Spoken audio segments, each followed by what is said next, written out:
الكنيسة الجميلة دي ألف مبروك. أنا النهضة كانت تحت فبقت في دي اللي اتدشنت، صح يا ابونا؟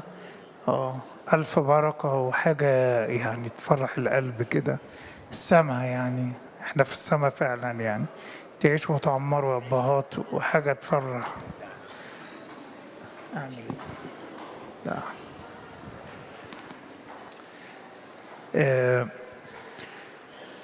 الحقيقة إنه الترتيب النهضة ترتيب جميل قوي. قعدت أبص فيه النهاردة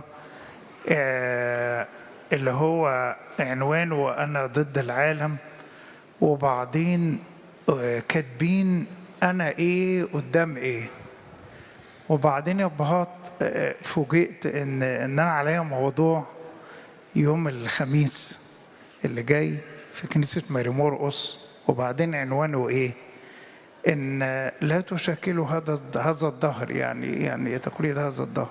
فالموضوع بتاع يوم الخميس هو جدول النهضة، يعني جدول النهضة اللي قدسكم كاتبينه هو أحسن تحضير لموضوع يوم الخميس. لا لا، حقيقي جدول جميل وفكرة جميلة، ويعني يعيش الآباء ويخدموه. شكرا لمحبتهم ودعوتهم، ونشكر ربنا أنه أتى بنا إلى هذه الساعة. موضوعنا النهاردة عن الثقة في زمان الشك.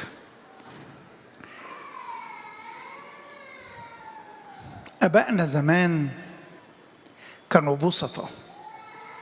بسطة، وكانت الدنيا مش بالتعقيد بتاع دلوقتي، كانت أبسط، وكانت الدنيا أسهل. وحتى لما دخلنا الدير فآباء الرهبان الكبار اللي جم قابلونا واستقبلونا قالوا لنا انتوا يا بتوع الجامعة يا بتوع الزمن بتاع دلوقتي هتعرفوا تمشوا في المبادئ الرهبانية البسيطة اللي غالبيتها كله بيعتمد على الإيمان والثقة. هتعرفوا. أكيد هيكون في متاعب كتير. الثقة عامة هو تعريف للإيمان في عبرانيين 11:1. الإيمان هو الثقة بما يرجى والإيقان بأمور لا ترى. الإيمان هو الثقة بما يرجى والإيقان بأمور لا ترى. لو قعدتوا تطلعوا من الكتاب المقدس كلمة ثقوا هتلاقوا إن اتقالت كتير جدا من المرات. منها ثقوا أنا هو لا تخافوا في مرقس 6، ومنها ثقوا أنا قد غلبت العالم في يوحنا 16. ربنا بيقول لكم ثقوا، اطمنوا، ثقوا، ما تخافوش، ثقوا، أنا معاكم. فينا اللي يقدر يقول مع البابا كرولوس في اليومين اللي احنا فيهم دول كن مطمئنا جدا جدا ولا تفكر في الأمر كثيرا بل دع الأمر لمن بيده الأمر. ما هو دي معناها إيه؟ كن واثقا جدا جدا، مش كده؟ مطمئنا جدا جدا يعني واثقا جدا جدا. ولا تفكر في الأمر كثيرا بل دع الأمر لمن بيده الأمر. الإيمان والثقة بتقف عليهم الكنيسة أول يوم في أيام البصخة المقدسة، يوم الاثنين في تعليم رب المجد، لما خلى شجرة التين لعنها وما وجدوش، استغربوا إنها يبست في الحال.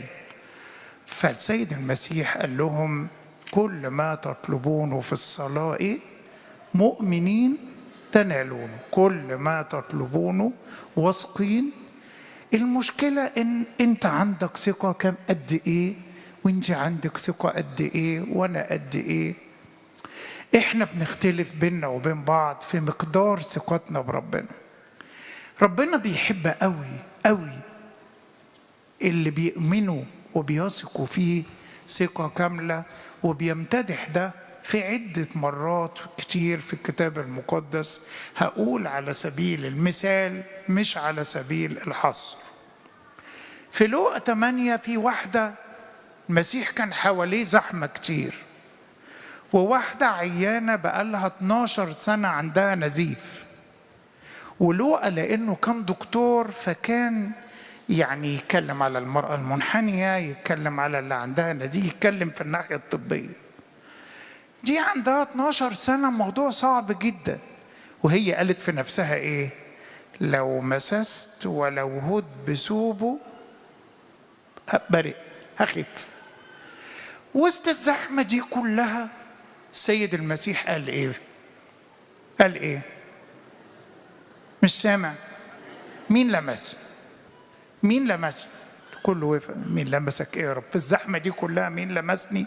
طبعا كان الرد واضح وقال ايه؟ قوة خرجت مني. الكنيسة عايزة تفكرنا كلنا بالقصة دي، فعملت ايه؟ ستر الهيكل ده. بس انتوا عندكم حاجة يعني ما شاء الله عليه. ستر الهيكل، ندخل الكنيسة ونوصل لغاية هنا ونلمس ستر الهيكل ده ونقبله ونفتكر مين؟ المرأة نازفة الدم اللي قبلت توب السيد المسيح. ده علشان افتكر ان انا لازم لما اجي الكنيسة اتلامس معاه. بإيمانها ده برئت، بإيمانها خدت الإيمان، ياخد قوة من المسيح، قوة خرجت منه. كلنا قاعدين فينا اللي هيطلع النهاردة بقوة خاصة بحسب إيمانه، زي المرأة اللي جت من وراه باكية وعملت اللي عملته، الحاجات الحلوة كلها. قال لها إيه في الآخر؟ إيمانك خلصك، ثقتك خلصتك، ثقتك خلص، إيمانك خلصك. في متى 15 الكنيسة تاخد فصل رائع جدا وتحطه يوم الجمعة من الأسبوع الرابع من الصوم الكبير. مين يقول لي ده مين؟ حكاية مين؟ الجمعة الأسبوع الرابع من الصوم الكبير. مين يقول لي؟ الإنجيل عن مين والجمعة دي بتتكلم عن مين؟ مين يقول؟ مين قال؟ اللي يعرف يرفع ايده. في متى 15 الجمعة من الأسبوع الرابع من الصوم الكبير. مين يعرف؟ طب المرأة الايه؟ مالها؟ منين هي؟ من طنطا؟ المرأة الايه؟ لا، السامرية يوم الحد وعليك خير. مين يوم الجمعة؟ المرأة الايه؟ فيها كاف. ايوه كده، الكنعانية. المرأة الكنعانية راح مخصوص المسيح، مخصوص نواحي صرفة صيدا، راح مخصوص هناك عشان عايز يتقابل معاها، عشان عايز يدي درس هايل للتلاميذ. هي بنتها مجنونة عليها شيطان. المسيح ماشي هو وتلاميذه وهي ما اتكسفتش من اللي عندها. بنتي مجنونة، ارحمني يا ابن داود، بنتي مجنونة. المسيح سمعها، عمل نفسه مش سامع، ما ردش. فالتلاميذ يقولوا بلاش دوشة، ارجعي. قالوا له دي ما تمشيها، عاملة دوشة. فراح يسوع قال ايه بقى؟ لم أرسل إلا إلى خراف بيت إسرائيل الضالة. هو ما بيقولش كده، هو بيقول الجملة اللي التلاميذ بيقولوها، هو بيقول لهم الجملة اللي بيقولوها مع نفسهم، لم أرسل إلا إلى خراف بيت إسرائيل الضالة. راحت سجدت ليه وقالت له بنتي مجنونة، ارحمني يا ابن داود. قال لها جملة: ليس حسنا أن يؤخذ خبز البنين ويطرح للكلاب. الكلاب مش شتيمة، كان اليهود يطلقوا على الأمم اللي بيعبدوا الأوثان بالكلاب، كانوا يطلقوا عليهم تعبير الكلاب، مش معناها شتيمة، ده زي تعبير. فقال لها التعبير برضو اللي مين بيقولوا؟ التلاميذ واليهود. نعم يا سيد، كلاب موافقة، والكلاب أيضا تأكل من الفتات الساقط من مائدة أربابها. وقف هنا المسيح، وقف الحوار وقال: عظيم إيمانك، ليكن لك كما تريدين. شفيت ابنتها من تلك الساعة. لا المسيح راح صلى لها ولا راحت البيت ولا أي حاجة. إيمان هذه المرأة، ثقتها هيخففها. وإيه؟ أممية من الكلاب في نظر اليهود وفي نظر التلاميذ. وليس حسنا أن يؤخذ خبز البنين ويطرح للأمم، خبز اليهود يطرح للأمم، دي الترجمة. وهي خدت اللي هي عايزاه، الثقة في زمن الشك. واحد تاني محترم تسمعوا الإنجيل بتاعه في عشيات أبو سفين. مين هيقول لي بقى مين الراجل ده؟ عنده إيمان محترم، شاطرة، قائد 100. شكلها بتحضر الكنيسة اللي تحت أسماء الشهداء يا أبي، صح؟ مش كده؟ تحضري عشية أبو سفين. شكل قائد 100 لازم يتقرأ ليلة عيد أبو سفين. إيه الراجل ده؟ ده رايح يتشفع في إيه؟ عبد عنده، واحد من العبيد. بص حلاوة الراجل. ورايح العبد اللي عنده ده تعبان وغلب فيه، فراح للمسيح. وبعدين راحوا توسطوا: يا رب ده بيخدمنا والراجل أمير وده راجل كريم، ولا يعني شوفوا كده بقى ده يا رب. فالمسيح قال لك: طب يا كريم ماشي أنا أجي معاك. لا ما تجيش. تخيلوا أنتم مثلا السيد المسيح جه هنا ظهر وهاجي قال: أنا هروح مع أبونا، أو أنا جاي معاك يا أنبا يوليوس، أو رايح معاك. أقول له: لا ما تجيش. لا ما تجيش، أنا برضو ليا، أنا قائد وتحتي. أنت قول كلمة، بص، كل كلمة فيبرأ الغلام. احفظوا الجملة دي يا إخوة: كل كلمة فيبرأ الغلام. فبرئ الغلام من تلك الساعة. بص كل كلمة فيبرأ الغلام، فبرئ الغلام من تلك الساعة. والرب قال: لم أجد في إسرائيل إيمان مثل هذا. عايز أقول لكم حاجة، ربنا بيحب قوي الإيمان، وبيحب قوي الإنسان اللي قلبه عمران بالإيمان، وبيحب قوي الست اللي قلبها عمران بالقوي. فوقف قال: ما شفتش في الكنيسة، ما شفتش في إسرائيل زي الراجل. كل كلمة فيبرئ الغلام، فبرئ الغلام من تلك الساعة. أدي الكلام وأدي الثقة. ده تعرفها. أنا عايز أحط الساعة قدامي عشان إيه الموضوع ما يطولش معانا. أول حاجة عايز، يعني الحاجة اللي بعد كده اللي عايز أقولها، أمهات الإيمان. إيه الفضائل اللي تولد الإيمان؟ إيه هي؟ ففي فضائل تولد الإيمان وتولد الثقة. إيه هي؟ أول حاجة المحبة. جبناها منين المحبة؟ أنا بحب حد بثق فيه، ده طبيعي. بحب ربنا قوي فبثق فيه. فيقول إيه بولس الرسول في كورنثوس الأولى 13؟ بصوا بقى، المحبة تحت 4 حاجات، كل شيء 4 كل شيء، وكلهم نمرة 1 تحتمل كل شيء، 2 تصدق كل شيء، 3 ترجو كل شيء، 4 تصبر على كل شيء. تاني، المحبة 4 حاجات كل شيء وكلهم نحفظهم كده. تحتمل كل شيء، تصدق كل شيء، ترجو كل شيء، تصبر على كل شيء. المحبة الثقة، المحبة مامة الإيمان. علشان كده بولس الرسول قال الإيمان، الرجاء، المحبة، هذه الثلاثة، ولكن إيه؟ ماما المحبة الأم تولد اللي بيحب يستحمل كل حاجة، كل حاجة.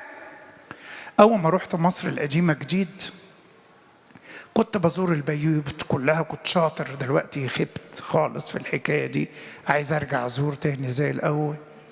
وكنت أروح الشارع عادي، أخد أبونا أقول الشارع ده مين؟ ما بقاش عارف أنا رايح فين، العمارة دي فيها مسيحيين، طب قلت لك كام؟ وخبط على الباب.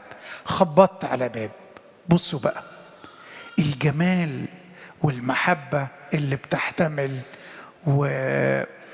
والجميلة، يعني مش قادر أنسى المشهد ده. فتحت لي أم وهي ماسكة كرسي زوجها، وزوجها عنده اسمه إيه اللي هو بهات الشلل الكامل ده، اللي هي رباعي، شلل رباعي، كل الراجل يعني مفيش حاجة سليمة، على كرسي. وفتحت، دخلنا، حضرتك مفيش حد بيخدم معاكي من الكنيسة؟ شكرا يا ابونا يا سيدنا، أنا الحمد لله، يعني الحمد لله كل حاجة تمام. انت حضرتك الوالد يعني؟ قالت لي احنا كده لينا 14 سنة ما شافتش الشارع، 14 سنة ما راحتش الكنيسة معاه، بتتناول في البيت معاه. طب حضرتك ما عندهمش عيال، ما عندهمش ولاد، يعني مفيش حد يخدم كمان. ويا على الرضا، ويا على الشكر، ويا على الاحتمال العجيب. مدرسة. تقول لي ايه؟ شيء سند الراجل كده، سند الكرسي كده، تقول لي ايه؟ انا يا سيدنا قاعدة قدام صليبي وماشية بيه وفرحانة بيه الأيام كلها، الليل والنهار، وده فرحي كله. اخترت هذه الأمة أيها الأحباء لتكون الأم المثالية، بالرغم من إن ما عندهاش عيال، لكن وجدت إن فيها الأمومة حقيقي، واخترتها أم مثالية على هذا المكان، تحتمل كل شيء. إيه ده؟ حبها للراجل. في واحد يجي يقول لك طيب نبعته بقى، مش عارف، طيب مش عارف نعمل ايه، طيب نبقى نسوي ايه، طيب يبقى نعمل ايه. وفي واحد المحبة تحتمل كل شيء، تصدق كل شيء. عيل من عيال الإيمان والثقة، عيل مهم جدا، محترم جدا، تاه في الزمن بتاعنا، مش موجود، اسمه الطاعة. تخيلوا النهارده لو قررنا ان احنا نتكلم عن الطاعه، يعني بتتكلم طاعه ايه؟ احنا فكرنا ال 21 يا انبا يوليوس، طاعه ايه وبتاع ايه؟ تصدق كل شيء. الانبا بيمو يقول لي يوحنا روح هات الضبعه اللي هناك. يروح الضبعه مش عايزه تيجي، بيقول لها تعالي، المعلم بيقول لك تعالي، فجاي هو والضبعه. وبعدين الطاعة بتاعته خليته جاب النمر، وجابه وجي بيه ووصل لغاية المعلم بتاعه. تصدق كل شيء. خد دي وازرعها وارويها. في مرة واحد راح يترهبن في دير السوريان، وكان الأنبا سوفيلس رئيس دير السوريان الله ينيح نفسه يحب يختبر الرهبان، واحد جديد. فراح ايه؟ مسك له زرعة كوسة، عارفين الكوسة زرعة، مسكها بالمقلوب. مسكها ايه؟ بالمقلوب. قال له خد ازرع دي. راح خدها وراح ايه؟ زرعها. قال له عملت ايه؟ قال له زرعتها يا سيدنا. قال له زرعتها ازاي؟ قال له زرعتها يعني قعدها لها الراجل وزرعها. قال له ايه؟ احنا عايزين طاعة مش عايزين كوسة. عايزين طاعة مش عايزين كوسة. هو اداها له هو في حد هيزرع الزرعة مقلوبة؟ بس هو طبعا معلمه قال له كده، بس هو زرعها الراجل معدولة. لكن في الزمن اللي احنا فيه ده، في الزمن على فكرة يروح الواحد الدير أول حاجة يعلموها له إيه؟ الطاعة. ثق في أبوك، ثق في أبوك. وأنا عايز أقول لكم حاجة، كان عندنا في الدير أب نموذج في الطاعة، معلش يا أبونا، كان اسمه تدرس، زي قدسك كده. أبونا تدرس ده هو يدي العمر والصحة وطول العمر الكتير لأبونا تدرس، راح السماء. ولكن هقول لكم عنه حاجة ممكن تقول عنها هايفة قوي، بس بوريك انه الثقة بيثق في ابوه، اللي يقول له عليه يعمله. كنا في عيد مريمينا في دير مريمينا. مين فيكم راح دير مريمينا وعارف؟ طيب، كان عندنا باب يودي على المزرعة، والمزرعة دي كان فيها كلب اسمه رهيب، اسمه رهيب، اللي يطلع يتجرأ ويعدي من الباب يتعامل رهيب معه وهو مع رهيب وعوضه على الله. فكان رئيس الدير يوقف حد على الباب ده عشان ما حدش يطلع المزرعة، خوفا على الأستاذ ده موجود بره. قال لابونا تدرس اقف على الباب ما تتحركش، خليك على باب المزرعة. وقضينا يوم عيد مريمينا، وأنا كنت بخدم مع رئيس الدير. ففين مروح بعد ما خلصنا 12 واحدة بالليل، وجاي مروح ولقيت مين على الدير فاضي من الساعة من بدري. مين اللي واقف على الباب؟ أبونا تدرس. قال له اقف، ما قالوش امشي، قال له اقف. رحت راجع جري على رئيس الدير. طبعا انا لو 100 زي قالوا له امشي مش هيمشي، لازم مين اللي يقول له؟ ابوه.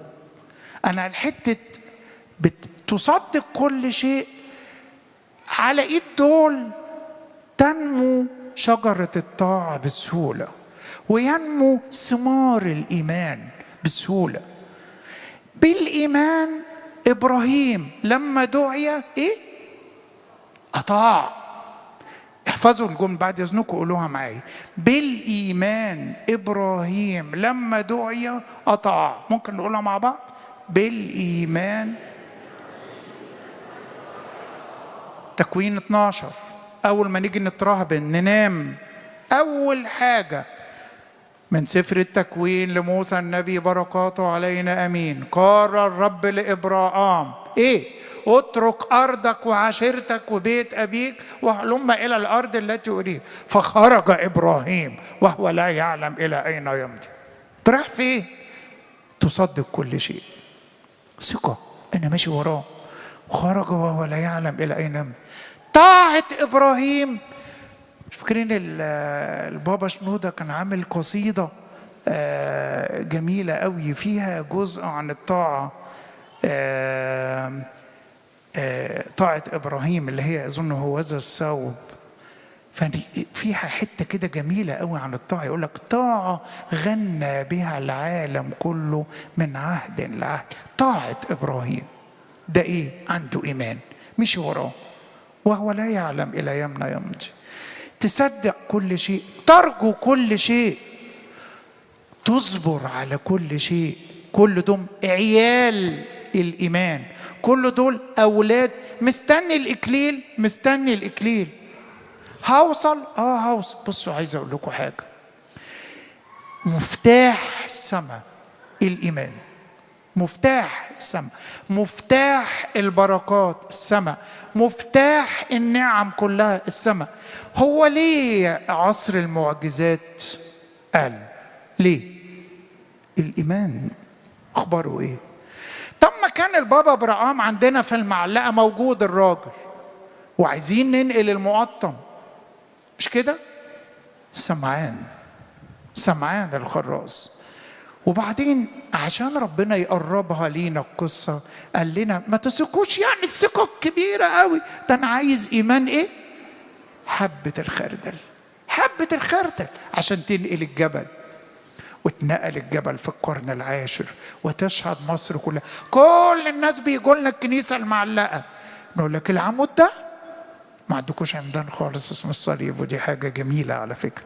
نقول عندنا بقى احنا عمدان. العمود الخامس نقول لك العمود ده العذراء كلمت منه الأنبا برقام وقالت له خد سمعان وانقل. الإيمان مواضيع كتير جدا هتشوفها لو انت فعلا عشت بالإيمان، وبركات كتير هتحصدها لو انت عشت بالإيمان. الجزء الثاني من الموضوع ممكن أقوله بسرعة؟ ممكن الجزء الثاني ثقتنا في بعض، الثقة في زمن الشك، ثقة الزوج في الزوجة، وثقة الزوجة في الزوج، وثقتنا في عيالنا. عايز أقول لكم حاجة، رجل من رجلين عمود يشيل البيت مهم جدا. الثقة بعيد عنكم. الثقة دي لو اتخدشت يبقى البيت ده في جحيم. عوضوا على الله. أمور كتير مسؤولية عليك يا أب، وعليك يا أم، وعلينا تجاه عيالنا عشان نبني جسور ثقة طول ما احنا عايشين. مسؤولية كبيرة. نمرة 1 الصدق.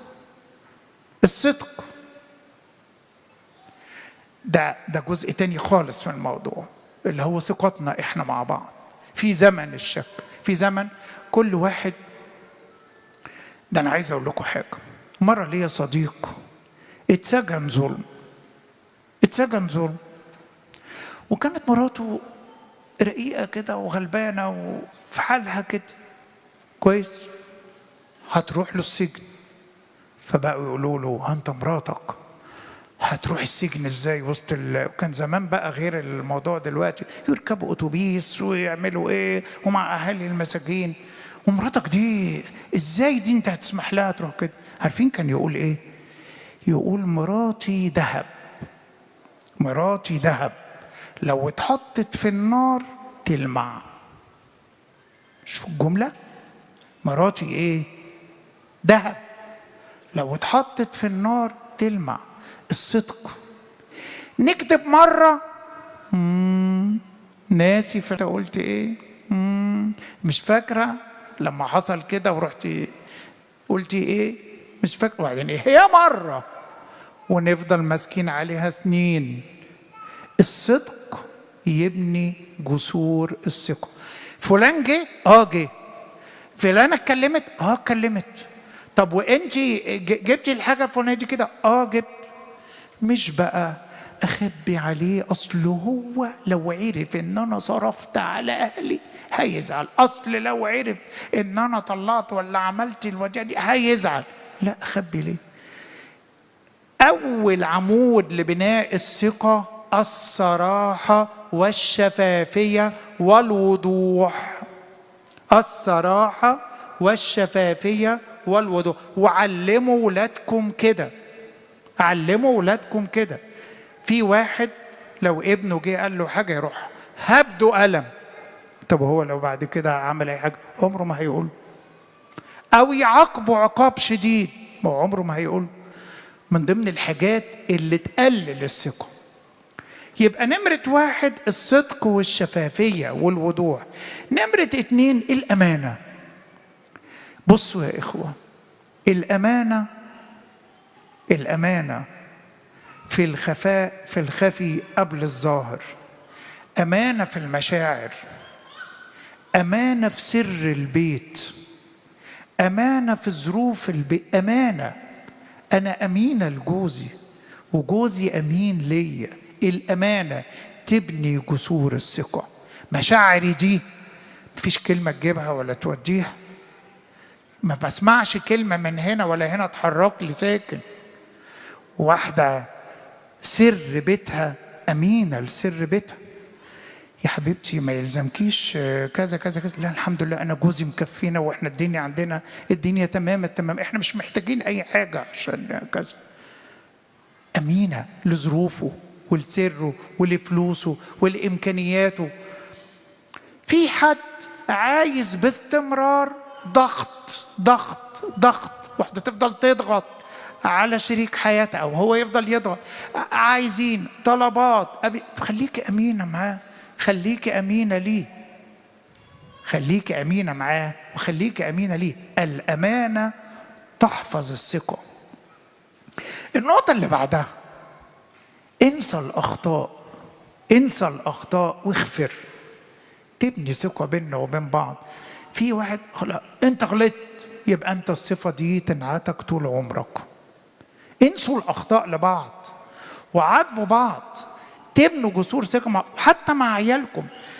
أنا أبهات جبت ولاد إعدادي وثانوي، ولاد وبنات، وقلت لهم عايزين إيه من بابا وماما؟ قالوا 37 نقطة، 37 نقطة. وبعد كده جبت بابا وماما وعرضت عليهم 37 نقطة. نقطة منهم أساسية، ينسوا لنا غلطاتنا، ولما بنيجي نغلط يقولوا لنا، يجيبوا لنا من أول القديم لغاية الجديد. طب ما هيثقوا فينا إزاي؟ 100 ولد وبنت قالوا يثقوا فينا، يشركونا، يسمعوا آرائنا، يحسسونا ان احنا لينا قيمة، يدونا وضعنا، يعتبرونا كائن في البيت. لكن العقاب ونقعد نفتكر لا لا لا لا ده بتفهمش حاجة. طب خليني يا بابا اروح انا، لكن احنا مثلا هنيجي نخرج، حبيبي تحب نروح فين؟ لازم اسأله، لازم اسأله، لازم اشركه، لازم يحس ان انا باثق فيه. ومرة اخد كلمته ومرة ما اخدش. ايه رأيكم ما نقعد نقلب في تليفونات بعض من ورا بعض؟ وايه رأيكم لما نقعد نسأل عن عيالنا، عيال تانية، مش نسألهم هم؟ بنهد الثقة، بنهد. ايه يا ماما يعني مش بتثقي فيا؟ لا طب خدي اتفضلي. عايزة تشوفي تليفون بنتك، عايز تشوف تليفون ابنك وهو قاعد، ممكن تديني التليفون؟ اتفضل يا بابا. ممكن تديني كذا؟ اتفضل. ببني ثقة. لكن من وراه، طب ما هو برضه من وراه. وبعدين عايز اقول لكم حاجة سهلة قوي دلوقتي، تمسح وتخبي وتعمل لو انا عايز اعمل. لكن انت ابني جسور ثقة، ابني جسور. حسس ابنك وحسس بنتك ان انت بتثق فيهم فعلا. اديهم مهام يعملوها حتى لو عملوها وحش. النقطة اللي بعد كده اللي تدي ثقة، التشجيع. روح كده وانت بتفهمش حاجة، ايه اللي انت عملتيه ده؟ دي بايظة دي ولا حاجة. واحد تاني يدي تشجيع، يقول الله ده هايل بس كان ناقص كذا كذا كذا كذا. بيبني جسور ثقة. بعدين عايز اقول لكم حاجة، تدي ثقة للولاد، الولد يطلع واثق في نفسه وواثق في ربنا اللي معاه. لكن في عيل يطلع مد الايد او الكلام الجارح او ان انا اقعد ادور من ورا، يطلع عيل خايف، متردد، خواف، شكاك. لان من ضمن الامراض زمن الشك، من ضمن امراض العصر هو مرض الشك والتردد. اخر حاجه عايز اقولها لكم في حته ثقتنا في بعض بعد اذنكم، مفيش حد بدون اخطاء، ومفيش حد بدون صفات حلوه. مفيش حد بدون اخطاء، ومفيش حد بدون صفات حلوه. ليه بنقعد نقلب في الاخطاء؟ طب ما تقلب في الصفات الحلوه، تبني جسور ثقه.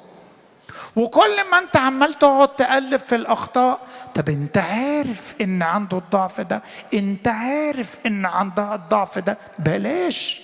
ابني جسور ثقه، ابني جسور ثقه. وبعدين عايز اقول لحضراتكم حاجه، في بيوتنا في الزمن ده الاباء في المجالس الاكليريكيه وشايفينه بيقابلوا قد كده شيء هام جدا، عمود هام جدا تتبني عليه فعلا الحياه الاسريه، هو الثقه. اكتفي بكده. لإلهنا كل مجد وكرامه من الآن وإلى الأبد.